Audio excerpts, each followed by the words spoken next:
வணக்கம் ஆஸ்பிரண்ட்ஸ். இன்னைக்கு நம்ம எந்த டாபிக் பார்க்க போறோம் அப்படின்னு பார்த்தீங்கன்னா, டிஎன்டெட் அதாவது டீச்சர்ஸ் எலிஜிபிலிட்டி டெஸ்ட்டோடைய கொஸ்டின் ஆன்சர்ஸ் தான் பார்க்க போறோம். இன்னைக்கு எக்ஸாம் நடந்த கொஸ்டின்ஸ் தான் பார்க்க போறோம். ஓகேங்களா? இது வந்து உங்களுக்கு சாம்பிள் மாடல் எப்படி கொஸ்டின்ஸ் இருக்கும் அப்படின்னு சொல்லிட்டு ஓகேங்களா?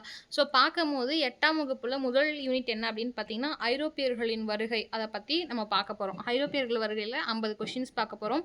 நம்ம சொன்ன மாதிரி 6th, 7th, 8th எல்லா யூனிட்ஸ் வைஸ்மே history, geography, economics and civics எல்லாமே வந்து டீச் பண்ணுவோம்.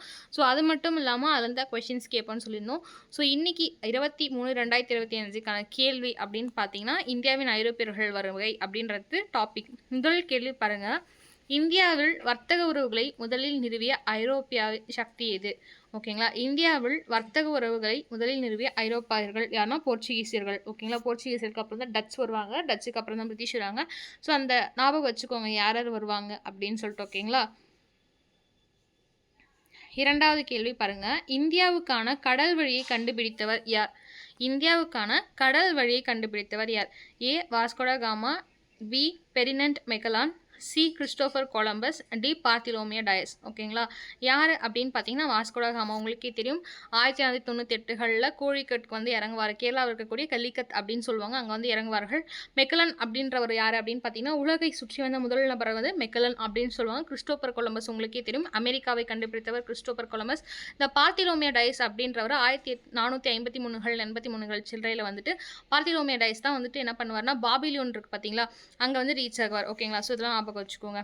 வினா 3 பாருங்க. ஐரோப்பிய ஆய்வு மற்றும் காலனித்துவத்திற்கு பின்னால் உள்ள முதன்மை நோக்கம் என்ன? ஸோ ஐரோப்பியர்கள் என்ன பண்ணாங்க? பிரிட்டிஷார்கள் நம்மை அப்படின்னு பார்த்தா இந்தியர்களை வந்து காலனிசேஷன் சொல்லுவாங்க. அந்த காலனித்துவத்திலே வச்சுருந்தாங்க. அதோடைய முக்கியமான நோக்கம் என்ன அப்படின்னு கேட்டிருக்காங்க. ஏ கிறிஸ்துவ மதத்தை பரப்புறதுக்கா, இல்லை வந்து ட்ரேட் பண்ணுறதுக்கா, இல்லை வந்து புதிய நிலங்களை வந்து கண்டுபிடிக்கிறதுக்கா அப்படின்னு கேட்டிருக்காங்க. இது எல்லாமே கரெக்டாக மேற்கண்ட அனைத்தும் சரி. வினா 4 பாருங்க. சூரத் நகரில் தனது முதல் வர்த்தக நிலையத்தை இந்தியாவில் நிறுவிய ஐரோப்பிய சக்தி எது? அதாவது சூரத்தில் இருக்கக்கூடிய சூரத் இருக்கு பார்த்தீங்களா, அதில் எந்த வர்த்தகம் வந்துட்டு முதல்ல எந்த ஐரோப்பிய நாடு வந்து முதல்ல வந்துட்டு வர்த்தகம் செய்தார்கள்? சூரத் அப்படின்னு போனோம் பிரிட்டிஷ் அவர்கள் தான். ஸோ அப்போ போர்ச்சுகீசியர்கள் வந்து எங்கே செஞ்சாங்க? டச்சு வந்து எங்கே செஞ்சாங்க? மௌஸ்லிப்பட்டினம் அந்த மாதிரி பார்த்தீங்களா, அவங்க வந்து எங்கே செஞ்சாங்க அப்படின்னு சொல்லிட்டு கீழே கமெண்ட் பண்ணுங்க. வினா 5. இந்திய வரலாற்றில் போர்ச்சுகீசியர்களுக்கு முக்கியத்துவம் என்ன? இந்தியாவுடைய வரலாறு நம்ம படிக்கிறோம் பார்த்தீங்களா, அதில் போர்ச்சுகீஸ்க்கான ஒரு முக்கியத்துவமான விஷயம் எது அப்படின்னு கேட்குறாங்க. ஸோ ஏ அவர்கள் இந்தியாவில் கிறிஸ்துவத்தை அறிமுகப்படுத்தினார்கள். எப்படி நம்ம கிறிஸ்துவத்தை அறிமுகப்படுத்தினார்கள் அப்படின்னு ஒரு எக்ஸ்ப்ளனேஷன் பார்க்கலாம். ஏன் அப்படின்னு பார்த்தீங்கன்னா ஃபஸ்ட்டு போர்ச்சுகீசியர்கள் தான் வருவாங்க. ஓகேங்களா? போர்ச்சுகீசியர்கள் வருவாங்க. அதுக்கப்புறமேட்டுக்கா யார் வருவாங்கன்னா இங்கிலீஷ் வருவாங்க. அதுக்கப்புறம் டச் வருவார்கள். அப்புறம் டேனியர்கள் வருவார்கள். அப்புறம் ஃப்ரெஞ்சு வருவாங்க. இந்த மாதிரி வந்துட்டு இருப்பாங்க பார்த்தீங்களா? அப்படி வரும்போது என்ன அப்படின்னு பார்த்தீங்கன்னா போர்ச்சுகீஸ் ஃபஸ்ட்டு வந்தால் அப்போ அவங்க கிறிஸ்டியனாக இருக்கணும். அப்போ கிறிஸ்டியனாக இருந்தால் அதை வந்து பரப்புறதுக்கான முதலில் இருக்கும். அப்போ இருக்கும்போது என்ன அல்மெய்டா அப்படின்னு சொல்லிட்டு அல்பர்கியூ அல்மெய்டான் 2 போர்ச்சுகீசியர்களில் கவர்னர் மிக சிறந்த கவர்னர்கள் 2 பேர் இருப்பாங்க. அல்மெய்டா அப்படின்றது தான் முதல்ல வந்து போர்ச்சுகீசியர்கள் வந்து பிரான்சிஸ்கோ டி அல்மெய்டான்னு சொல்லுவாங்க. அவர் தான் போர்ச்சுகீசியர்கள்லேருந்து போர்ச்சுகலுக்கு இந்தியாவுக்கு வந்த முதல் கவர்னர் போர்ச்சுகீசியர்கள் சேர்ந்தவர்கள். இரண்டாவதுன்னு பார்த்தீங்கன்னா அல்பர்கியூ அவர்கள். டிஆர்பியில் வந்து ஏற்கனவே கேட்கப்பட்ட கேள்வியில் அல்பர்கியூ பற்றி என்ன கேட்டிருக்காங்க அப்படின்னு பார்த்தீங்கன்னா டிஎன்டெட்டில் டிஆர்பியில் 2த்தையுமே இந்த கொஷின் கேட்டிருக்காங்க. என்ன அப்படின்னு பார்த்தீங்கன்னா எந்த ஒரு கவர்னர் அவர்கள் போர்ச்சுகீசியை சேர்ந்த கவர்னர் அவர்கள் வந்துட்டு இந்துக்களையும் முஸ்லீம்களையும் திருமண உறவை வந்துட்டு அவர் வந்து ஆதரித்தார் அப்படின்னு கேட்டிருக்காங்க. அப்படி கேட்டிருந்தாங்கன்னா அந்த கொஷினுக்கு 2 ஆப்ஷன் 3 ஆப்ஷன் கொடுத்துருப்பாங்க. கன்ஃபியூஸ் ஆகாதீங்க. பிரான்சிஸ்கோ டி அல்மெய்டா கிடையாது. அவருக்கு பின்னர் இரண்டாவதாக போர்ச்சுகீசியர்களை சேர்ந்த கவர்னராக ஜெனரலாக வந்த அல்பர்கியூ அவர்கள் தான் இந்துவையும் முஸ்லீமையுடைய கல்யாணத்தை வந்து ஆதரிப்பார். ஓகேங்களா? 6வது கேள்வி. வாஸ்கோட காமா அவர்கள் எந்த ஆண்டு இந்தியாவுக்கு வந்தடைந்தார்கள் அப்படின்னு 1498களில். 7வது கேள்வி பாருங்க. இந்திய பொருளாதாரத்தின் மீது ஐரோப்பிய வர்த்தகத்தின் தாக்கம் என்ன? அதாவது இந்தியாவுடைய எக்கனாமிக்ஸ் மீது ஐரோப்பியர்களுடைய இன்ஃப்ளூயன்சஸ் என்ன ட்ரேடில் அப்படின்னு கேட்டிங்கன்னா வந்து பொருளாதார சுரண்டலுக்கு வழிவகுத்தது. ஓகேங்களா? 8வது கேள்வி. இந்தியாவில் ஒரு முக்கிய போர்ச்சுகீசியர் குடியேற்றமாக மாறிய நகரம் எது? ஏ மும்பையா, பி கோவாவா, சி சென்னையா, டி கல்கத்தாவா அப்படின்னு கேட்டால் கோவா தான். போர்ச்சுகீசியர் பொறுத்த வரைக்கும் உங்களுக்கே தெரியும் பாண்டிச்சேரி, டையூ, டாமன் இந்த மாதிரி இடங்கள்லாம் இருக்குது பார்த்தீங்களா, கடல் சார்ந்த இடங்கள் எல்லாத்தையுமே முதலாக போர்ச்சுகீசியர்களும் பிற்காலத்தில் வந்துட்டு டையூ, டாமன், பாண்டிச்சேரி இது எல்லாமே வந்துட்டு பிரெஞ்சு அவர்களும் பிடித்திருப்பார்கள். முதல்ல கோவாவை பிடித்தது வந்து போர்ச்சுகீசியர்கள் தான். ஓகேங்களா? 9வது கேள்வி. இந்தியாவின் போர்ச்சுகீசியர் அதிகாரத்தை நிறுவுவதில் முக்கிய பங்கு வகித்தவர் யார்? ஏ வாஸ்கோட காமா அவர்களா, B Alfonso de Albuquerque A Vasco da காமாவா, இல்லை பி அல்போன்சா டி அல்புகேர்க்கா, சி பிரான்சிஸ்கோ டி அல்மேடாவா, பி மற்றும் சி ரெண்டுமே அல்புகேர்க்கும் சரி அல்மேடாவும் சரி. ஓகேங்களா. 10வது கேள்வி, ஏன்னா அவங்க 2 பேருமே போர்ச்சுகீஸை சேர்ந்த ஜெனரல்கள், கவர்னர். ஓகேங்களா. 10வது கேள்வி, இந்தியாவில் ஐரோப்பிய போட்டியின் தன்மை என்னவாக இருந்தது? பாருங்க, இந்தியாவின் ஐரோப்பிய போட்டியின் தன்மை என்னவாக இருந்தது? ஏ வர்த்தக மேலாதிக்கமா, இல்லை பி பிராந்திய கட்டுப்பாடா, சி கலாச்சாரமான வர்த்தக மேலாதிக்கும் பிராந்திய கட்டுப்பாடம். ஓகேங்களா. ஸோ நம்ம அகாடமியில் வந்து டிஆர்பி டெட்டுக்கான சீரீஸும் சைல்டு பெடகாலஜி பேப்பரும் சைக்காலஜி பேப்பருக்கும் உங்களுக்கு டெஸ்ட் சீரீஸ் டெய்லிக்கு கண்டக்ட் பண்ணிட்டு இருக்காங்க. உங்களுக்கு சேர விருப்பம் இருந்தால் வந்துட்டு நாங்கள் முதலே சொன்ன வாட்ஸ்அப் நம்பருக்கு வந்து காண்டாக்ட் பண்ணுங்கள். மேபி நீங்கள் லேட்டாக நீங்கள் ஜாயின் பண்ணிங்க அப்படின்னு தோணுச்சுன்னா கூட டெட்டுக்கு வந்து ஜாயின் பண்ணுங்க. ஏன்னா இன்றைக்கி தான் ஃபஸ்ட் டே நாங்கள் வந்து கொஷினே போட்டு ஆரம்பிச்சிருக்கோம். ஸோ வந்து நீங்கள் ஜாயின் பண்ணிங்கன்னா அதுக்கப்புறம் கரெக்டாக இருக்கும். உங்களுக்கு 2 months வந்து ட்ராவல் பண்ணுங்க கூட. தேங்க்யூ. ஓகே, 11வது கேள்வி பாருங்கள்.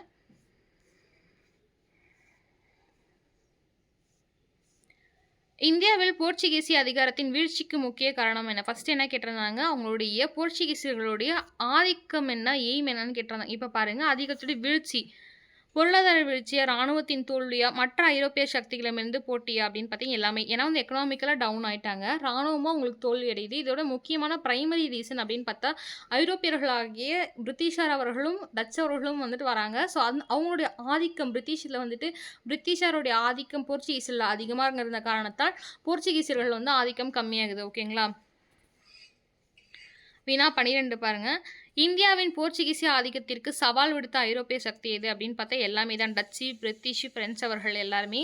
13வது கேள்வி, இந்தியாவில் டச்சு கிழக்கிந்திய கம்பெனியின் முக்கியத்துவம் என்ன அப்படின்னு பார்த்தீங்கன்னா வர்த்தக வழிகளை நிறுவியது. ஸோ டச்சு என்ன பண்ணுறாங்கன்னா முதல்ல வர்த்தக வழி வந்து நிறுவுறாங்க. ஓகேங்களா. 14வது கேள்வி, இந்தியாவின் பிரிட்டிஷ் அதிகாரத்தை நிறுவுவதில் முக்கிய பங்கு வகித்தவர் யார் அப்படின்னு பார்த்தா ராபர்ட் கிளைவ் அவர்கள் தான். உங்களுக்கு தெரியும், பிளாசி போர் 1757களில் வந்து பிளாசி போர் நடக்கும். அதன் பின்னர் வந்து அக்டோபர் 22, 1764களில் பக்சாரில் நடக்கும். ஸோ இதுதான் வந்து மிக முக்கியமான ஆதிக்கம் வந்து செலுத்திய பிரிட்டிஷார்கள் வந்து இந்தியாவின் மீதும் ஆதிக்கம் செலுத்தியதற்கும் அவர்களும் நாட்டை பிடிப்பதற்கும் அந்த முதல் ஊந்துகோல் எது அப்படின்னு பார்த்தீங்கன்னா பிளாசி போர் தான். அதில் யார் பங்கேற்பார்னா ராபர்ட் கிளைவ் அவர்கள் தான். இவர் இரட்டை ஆட்சியை வந்து நிறுவுவார். பிற்காலத்தில் வந்தவர்கள் வாரன் அவர்கள் வந்து இரட்டை ஆட்சியை என்ன பண்ணுவார் அப்படின்னு பார்த்தீங்கன்னா வந்து அழிப்பார், அபாலிஷ் பண்ணுவார். ஒருத்தர் எஸ்டாப்ளிஷ் பண்ணுறவர், அபாலிஷ் பண்ணுறவர். இந்த கேள்வி வந்து ஆல்ரெடி டெட்டில் வந்து கேட்கப்பட்டிருக்கு. நம்ம அடுத்த வீடியோவில் டெட்டோடைய கொஸ்டின் பேப்பரை டிஸ்கஸ் பண்ணலாம். ஓகேங்களா. 15வது கேள்வி, இந்திய கலாச்சாரத்தின் மீது ஐரோப்பிய காலனித்துவம் தாக்கம் என்ன அப்படின்னு பார்த்தீங்கன்னா எதிர்மறையான தாக்கத்தை ஏற்படுத்தியது. ஏன் அப்படின்னு பார்த்தீங்கன்னா நமக்கு ஏன் எதிர்மறையான தாக்கம், நேர்மையான தாக்கம் அப்படின்னா என்னன்னா டேரக்டாக கிறிஸ்டியனா நமக்கு எந்த தாக்கமும் இருக்காது. ஆனால் நம்ம வந்து பாதி பேர் இந்துக்களாகவும் முஸ்லீம்களாகவும் புத்திஸ்டாகவும் இருந்தார்கள்.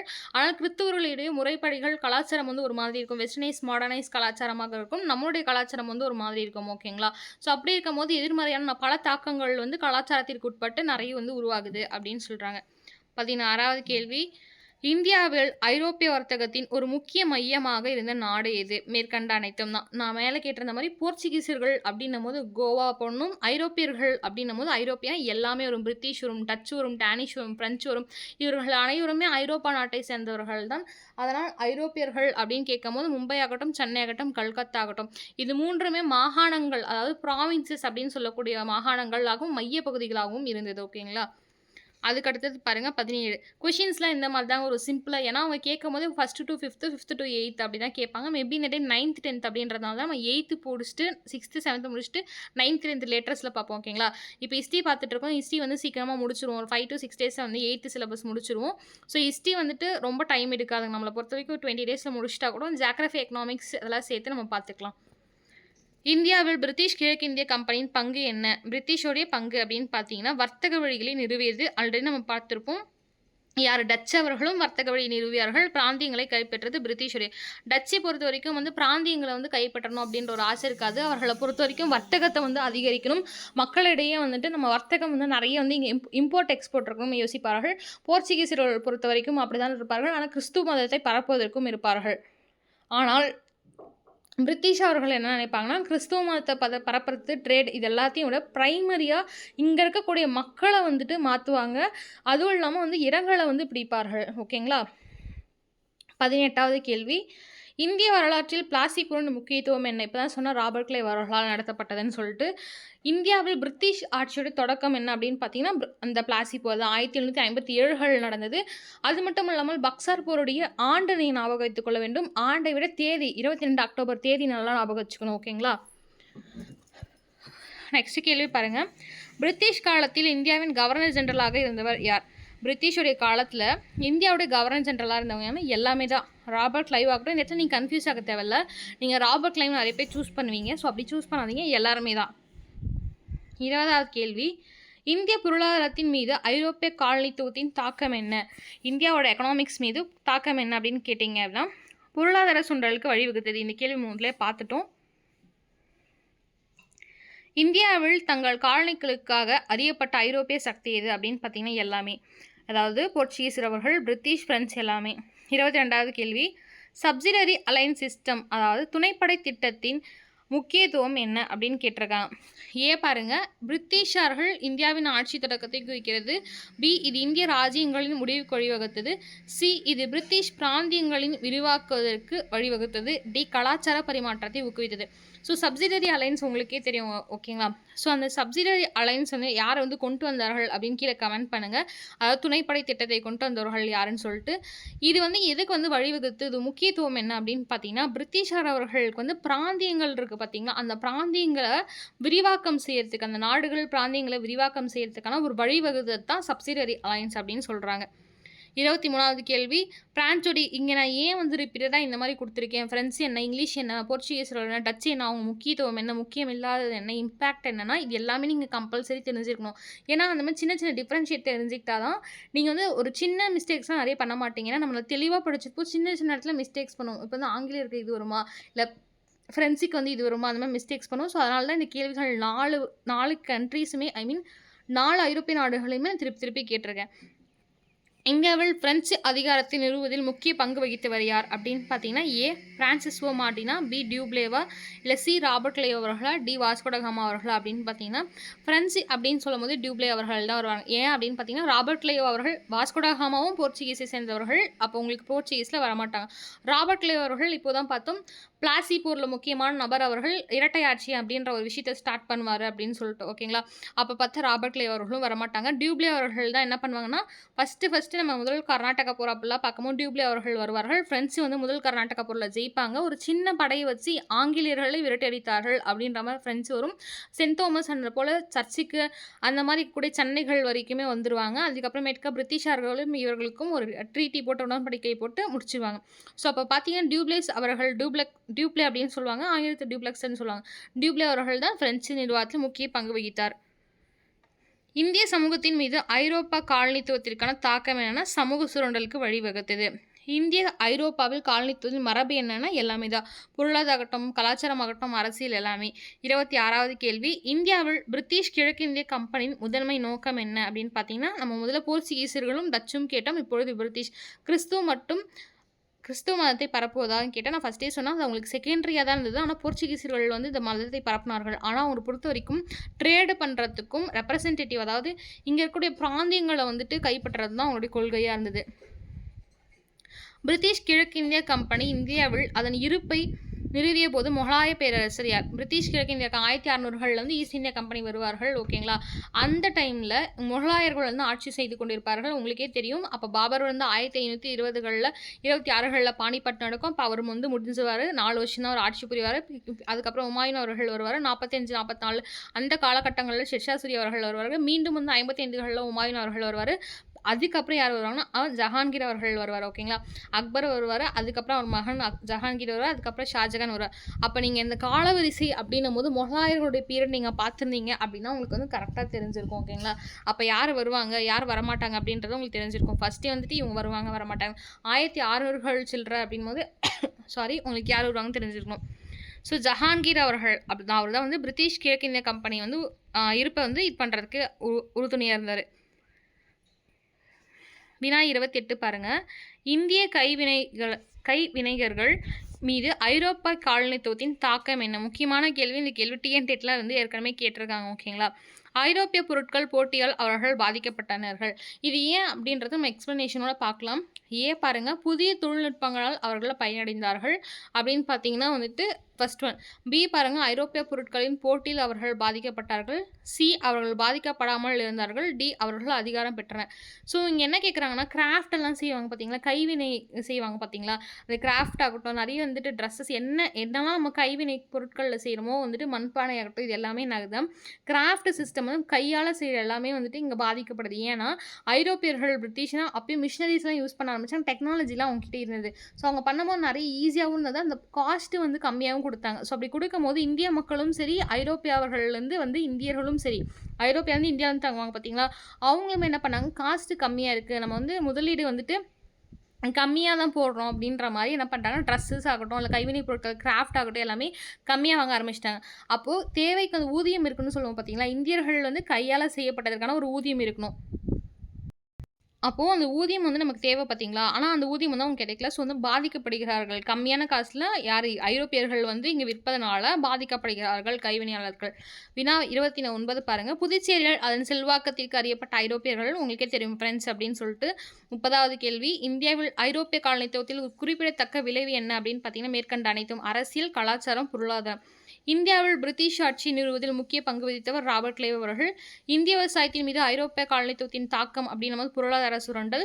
வங்காளத்தில் அதன் செல்வாக்கிற்காக அறியப்பட்ட ஐரோப்பிய சக்தி எதுனா, பிரிட்டிஷ் அவர்கள் தான். வங்காளத்தில் நல்லா பாருங்க, பெங்காலில் பிரிட்டிஷ் அவர்கள் தான். 34வது கேள்வி. இந்திய வரலாற்றில் பக்சார் போரின் முக்கியத்துவம் என்ன அப்படின்னு பார்த்தீங்கன்னா, பிரிட்டிஷார்கள் வந்து பிராந்தியங்களை வந்து விவாக்கம் செய்கிறார்கள். அதே போல தான் பிளாசியும் ஸ்டார்ட் ஆகும். இந்த கேள்வி ரொம்ப முக்கியமான கேள்வி, ஆல்ரெடி டிஎன்டெட்டில் வந்திருக்கு. வாரிசுரிமை இழப்பு கொள்கைக்கு டாக்டரின் ஆஃப் லேப்ஸ் அப்படின்னு ஆங்கிலத்தில் சொல்வார்கள். அதுக்கு பொறுப்பான பிரிட்டிஷ் காலத்தில் இந்திய கவர்னர் ஜெனரலாக இருந்தவர்கள் யார் அப்படின்னு பார்த்தீங்கன்னா, நம்ம டல்ஹௌசி அவர்கள் தான். 36வது கேள்வி. இந்திய தொழில்துறையின் மீது ஐரோப்பிய காலனித்துவத்தின் தாக்கம் என்னன்னு, தொழில்துறை அழிவுக்கு வழிவகுத்தது. ஏன் அப்படின்னு பார்த்தீங்கன்னா, அவங்க டெக்னாலஜிஸ் வந்து பயங்கரமாக யூஸ் பண்ண ஆரம்பித்தாங்க. ஸோ மக்கள் வந்து இந்திய மக்களால் கைகளால் செய்யப்பட்ட பொருட்கள் எல்லாமே வந்து விலை அதிகமாக இருக்குது இதோட கம்பேர் பண்ணால் அப்படின்னு தன் நாட்டை சேர்ந்த மக்களே வந்து வாங்க வந்து மறுத்தார்கள், விலை அதிகம் அப்படின்னு சொல்லிட்டு. 37வது கேள்வி. சூரத் நகரில் அதன் செல்வாக்கிற்காக அறியப்பட்ட ஐரோப்பிய சக்தி அப்படின்னு பார்த்தீங்கன்னா, பிரிட்டிஷார்கள். சூரத்தில் சப்சிடரி அலைன்ஸின் முக்கியத்துவம் என்ன அப்படின்னு பார்த்தீங்கன்னா, பிரிட்டிஷுடைய பிராந்தியங்கள் வந்து விரிவாக்கத்திற்கு வழிவகுத்தது தான். 39வது கேள்வி. இந்தியாவில் போர்ச்சுகீஸில் அதிகாரத்தை வந்து கொண்டு வந்தவர் யாருன்னா, நிறுவியவர் யார் அப்படின்னு பார்த்தா அல்புகெர்க்கு. ஓகேங்களா, இங்கே வந்து இந்த இடத்துல வந்துட்டு அல்மெய்டான்னு கேட்டிருந்தீங்கன்னா அல்மெய்டா வந்திருக்கலாம், பட் அல்மெய்டா இல்லாததுனால அல்புகெர்க் தான் வருவார். ஓகேங்களா. 40வது கேள்வி. இந்திய சமூகத்தின் ஐரோப்பிய காலனித்துவத்துக்கு தாக்கம் என்ன, சமூக சுரண்டலுக்கு வழிவகுத்தது. இந்த கேள்வி வந்து உங்களுக்கு ஒரு 3-4 டைம் ரிப்பீட் ஆகிருக்க மாதிரி இருக்கும். ஸோ இந்த கொஸ்டின் மட்டும் ரிமூவ் பண்ணிக்கோங்க. ஓகே. தாக்கம் அப்படின்னா சுரண்டலுக்கு வழிவகுத்து. முதன்மை நோக்கம்னா பிராந்தியங்களை கைப்பற்றது தான் முதன்மை நோக்கம். ஆங்கில கல்வியை அறிமுகப்படுத்திய பொறுப்பிலிருந்து பிரிட்டிஷ் காலத்தில் இந்தியாவின் கவர்னர் ஜெனரல் யார் அப்படின்னு பார்த்தீங்கன்னா, மெக்கலே அவர்கள் தான். வில்லியம் பென்டிக் இருப்பார். அவர்கள் காலத்தில் தான் மெக்கலே அவர்கள் வந்து ஆங்கில கல்வியை வழிவகுப்பார். 43வது கேள்வி. இந்திய பொருளாதாரத்தின் மீது ஐரோப்பிய காலனித்துவத்தின் தாக்கம் என்ன அப்படின்னு பார்த்தீங்கன்னா வந்து பொருளாதார சுரண்டலுக்கு வழிவகுக்கிறது. 18ஆம் கேள்வி. 44வது கேள்வி. 18ஆம் நூற்றாண்டில் இந்தியாவில் அதன் செல்வாக்கிற்கு அறியப்பட்ட ஐரோப்பிய சக்தி எது அப்படின்னு பார்த்தீங்கன்னா, பிரிட்டிஷார் அவர்கள். இந்திய வரலாற்றின் வந்தவாசி போரின் முக்கியத்துவம் என்ன அப்படின்னு பார்த்தீங்கன்னா, பிரெஞ்சோடைய செல்வாக்கு முடிக்கிறதா வந்து வந்தவாசி, வேண்டி வாஷ்ன்னு சொல்லுவாங்க ஆங்கிலத்தில், வந்தவாசி போர். ஓகேங்களா. 46வது கேள்வி. வங்காளத்தில் பிரிட்டிஷ் அதிகாரத்தை நிறுவுவதில் முக்கிய பங்கு வகித்தவர் யார் அப்படின்னு பார்த்தா உங்களுக்கே தெரிஞ்சிருக்கும், ராபர்ட் கிளைவ் அவர்கள். அவர்கள் தான் வந்து பெங்காலில் வந்து அந்த இது முடிஞ்சதுக்கப்புறம் வந்து கவர்னர் ஜெனரலாக வந்து உருவெடுப்பார். 47வது கேள்வி. இந்திய கலாச்சாரத்தின் மீது ஐரோப்பிய காலனித்துவம் தாக்கம் என்னன்னா, ஒடுக்குமுறை வழிவகுத்தது. கலாச்சாரத்தை வந்துட்டு ஒடுக்குமுறை வழிவகுக்கிறாங்க. 48வது கேள்வி.